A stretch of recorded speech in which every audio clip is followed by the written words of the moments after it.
In Boruto 2 Blue Vortex Chapter 22, we witnessed something utterly terrifying. Not a battle, not a simple encounter, but instead we saw the unraveling of a genius right in front of us. Boruto Uzumaki, the boy who is hailed as the next savior of the ninja world, the second coming of Minato by people like Kakashi, the wielder of multiple deadly jutsu, a descendant of multiple legacies on both sides of his bloodline. He had his most powerful technique, his deadliest technique, the Rasengan Uzuhiko, utterly dissected and dismissed within seconds of using it by the monster born not just from the Ten Tails, but a being who is a pure, sentient being who has hunger for knowledge. This is the rise of Jura, and if you're not afraid of him, then you really are not paying attention. And in today's newest Naruto Explained video, I hope to bring your attention to the true brilliance of Jura and what it was he did in this chapter, which the chapter review should be up on the channel by the time you guys are seeing this. So let's start out with Jura's dreadful dissection of the Rasengan Uzuhiko, doing something that many people had once thought was impossible. Boruto's Rasengan Uzuhiko, we would all agree, it's no ordinary jutsu. It wraps the very rotation of the planetary motion into an utter destructive force. It doesn't just blast its enemies, it destabilizes them, shaking them apart from within, and in some cases, utterly destroying them down to nothing left. It is considered, for the most part, to be unstoppable, or at least it was. Not until now. Jura didn't just survive the Uzuhiko, he understood it in seconds. This wasn't a brute force resistance. This was analysis done in real time by one of the smartest characters in the franchise. Jura identified that Uzuhiko's effects were tied to the rotational energy of the planet and the user, meaning the longer that Boruto kept spinning that chakra in sync with the planetary motion, the more damage that was dealt. Jura understood that this was a centrifugal type of motion, and Jura decided to counter it with a centripetal type motion. Jura, in this moment, what exactly did he do beyond that? He didn't just stop moving. He seemingly was able to reverse the flow of chakra, let it go in motion. And just like that, Boruto's invincible technique, it was neutralized. This brings us to why Jura is a true genius, because he represents the anti-Boruto. And that's where things get terrifying. Boruto is a prodigy. He is a genius who learns rapidly and he creates devastating techniques. But as we saw numerous times throughout part 1 and as we continue to see in part 2, that genius is not without error. Boruto learns stuff so quickly that sometimes the jutsu he has learned, they aren't necessarily incomplete so much as he has not refined all the basics, which leads to other weaknesses that other people who can perform the jutsu, like say the flying Raijin, they would not have. But Jura, he is a mirror image. He is a twisted being through a nightmare in the sense that he is an inverse to Boruto in so many different ways. Where Boruto would use his natural brilliance that he got that strong aptitude for things like protection and growth, Jura uses it for self-evolution. Jura doesn't just want to defeat his opponents. He wants to learn from them. He wants to absorb their philosophies, dissect their tactics, and evolve beyond them. Words like interesting and stimulating are what you should be associating with Boruto and his situation with Jura. Jura is seeking stimulation in order to evolve. He's not a monster who fights for dominance. He fights to stimulate his mind. That's why he said, hey, my heart flutters when I battle strong people like you. He is taking a thrill and excitement, but just like Orochimaru before him, he is also breaking things down because he has an insatiable thirst for knowledge. And when you add in the raw power of not just the Ten Tails, but also the Shibai cells that Code was in possession of and Code's own chakra, this is a very deadly being. This makes Jura the worst possible matchup for Boruto on multiple levels, not just raw power, but because he represents a inverse to Boruto. Every time Boruto grows stronger, it's just going to make Jura even more curious. And the more curious he becomes, the more dangerous he gets. That's why he said, hey, I want to know who's supplying you with information. This gives off a lot of vibes of The Matrix, which Ikimoto said strongly inspired him for 2 Blue Vortex with certain aspects. Jura comes off like Agent Smith, and Kashin Koji plays the role of the Oracle. If you know, you know. This leads us to another possibility, one that I'm not too high on, but it is something that came in my mind as I was reading the chapter itself, which is a bijuu dama Uzuhiko. Basically, Jura's possible counter to Boruto's Rasengan Uzuhiko. Jura now understands how the Uzuhiko works. He knows the mechanics, and that opens a terrifying door. If he can comprehend its mechanics, can he also replicate it and put his own spin onto it? Let's take a moment to remember what a bijuu dama is. It is a concentrated ball of chakra and nature energy. It is raw destruction. It was so immense that Minato took one look at it and decided, wait a second, I gotta come up with a jutsu strong enough to fight against tailed beasts. That's the whole reason he made the Rasengan, because he wanted to give that jutsu to Kushina so that she'd be able to protect herself going into battle.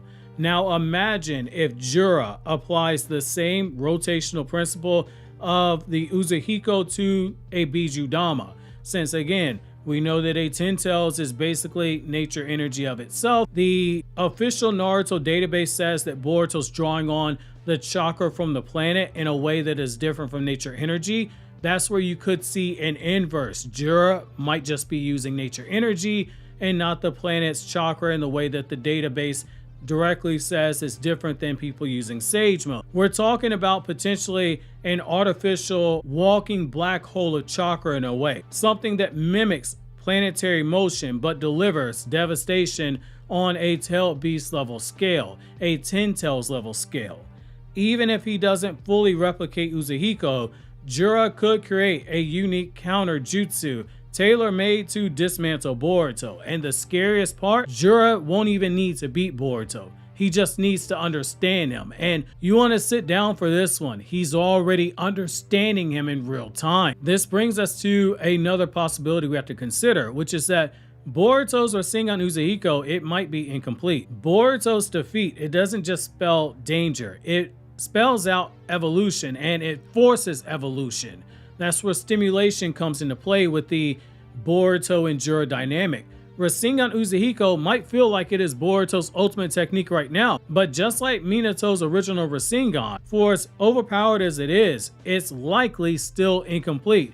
The Rasengan wasn't finished until Naruto was able to add a elemental affinity to it when released, and that increased the destructive scale of the Rasengan. That's the whole reason why when Minato saw Naruto adding chakra natures to it, he said, that's my boy. Boruto Uzumaki, his Uzuhiko, it could evolve in a similar way by adding layers and triggers, even planetary scale feedback to the mechanics, not necessarily chakra natures. Boruto has access to things that are related to the Otsutsuki once he can master the Karma. It is something we have to consider. Otsutsuki harvest all life from a planet when they get a chakra fruit. It's not crazy to say that Boruto might be able to reverse replicate something that Otsutsuki do. This exposure of its weakness by Jura may be the best thing that could ever happen to Boruto in the long run, only if he survives Jura long enough to refine it. And that's what makes the Boruto and Jura dynamic so good. For the first time, Boruto is facing a genius on the same level as him. Jura's only a few days old, and yet Jura at the same time possesses a thirst for knowledge. He does not have necessarily Boruto's strong aptitude in that Boruto got Minato's genius genetics. Jura definitely got something, but he is actively seeking information. It's almost like a counterbalance. Boruto being naturally talented, naturally smart, and Jura is evolving in real time, gaining new information and processing. Boruto at this moment, he's got to learn from this humiliation, just as his father had to do multiple times. People would see Naruto, see a bottle of glue, and they would understand that Naruto would be dipping Ichiraku ramen into the glue and eating it because he didn't know any better. And at this, it's going to make a loss for Boruto. It's going to be a rite of passage. It's going to force Boruto to understand the very thing that Naruto told him, that a shinobi must endure. Endure in this situation means overcoming a setback and surviving a encounter with a apex predator.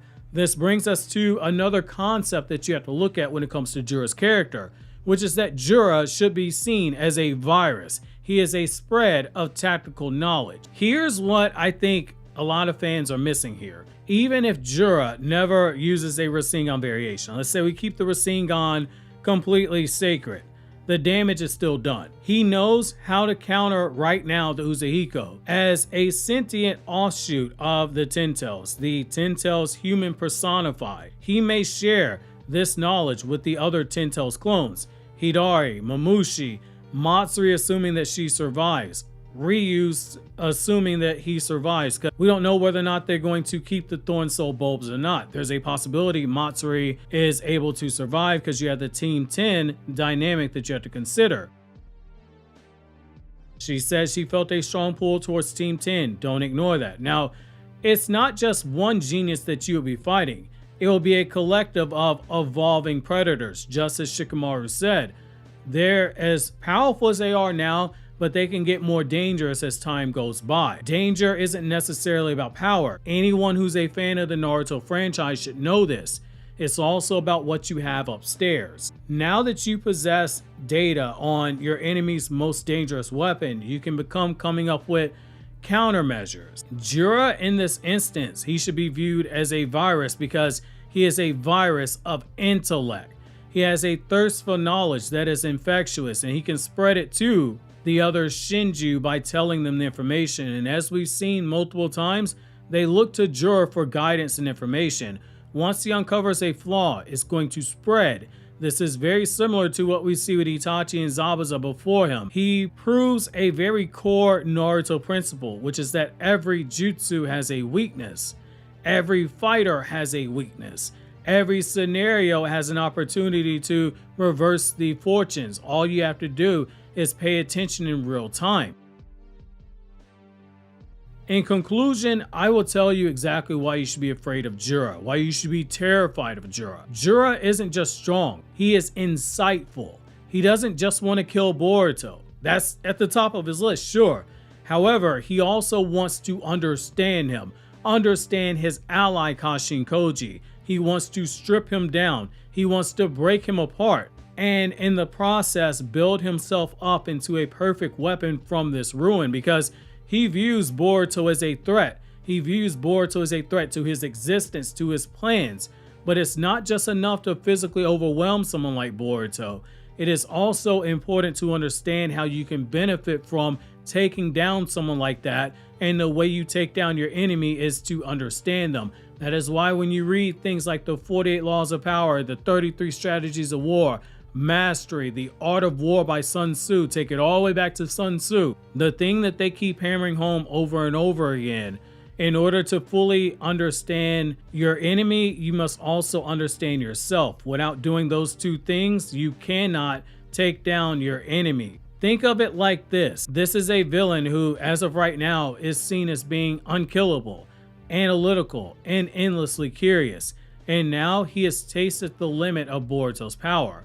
He knows exactly how far Boruto can go. It's not just a threat. Ironically, it's a prophecy. Something that Boruto knows all too well. Now, the only thing left for Boruto is to decide how much further he has to go in terms of evolution. Because you can be sure that Jura's hunger is only going to grow. With every fight, every discovery, every moment of excitement, every second of stimulation that he gets, he's going to get closer and closer to becoming the most terrifying being in all of Naruto history. So the next time you see Jura standing in silence, watching, smiling, looking analytical, know this: he's not hesitating. He's learning, he's preparing, he's evolving. Boruto, according to Kashin Koji, has a chance to beat Jura later on in the future. And in a way, Boruto's already won the battle with the future, but right now against Jura, he has to first, in order to get to that moment, overcome this battle of ideals that they have. This battle of ideas and stimulation. Obviously, this comes down to, do you think Boruto can evolve fast enough to stay ahead of Jura? How will Boruto truly handle having a rival who is able to play with him on a similar intellectual level, potentially even being one step ahead? very similar to Amato and Shikamaru. How will Boruto react now that his greatest jutsu has been rendered useless? Obviously, don't forget to like, subscribe, and hit that notification bell because we got more breakdowns coming on characters in Boruto 2 Blue Vortex. Click here on the left to watch that chapter review. Click here up top to check out my One Piece channel, and click here on the right to check out videos from my Anime Explained channel.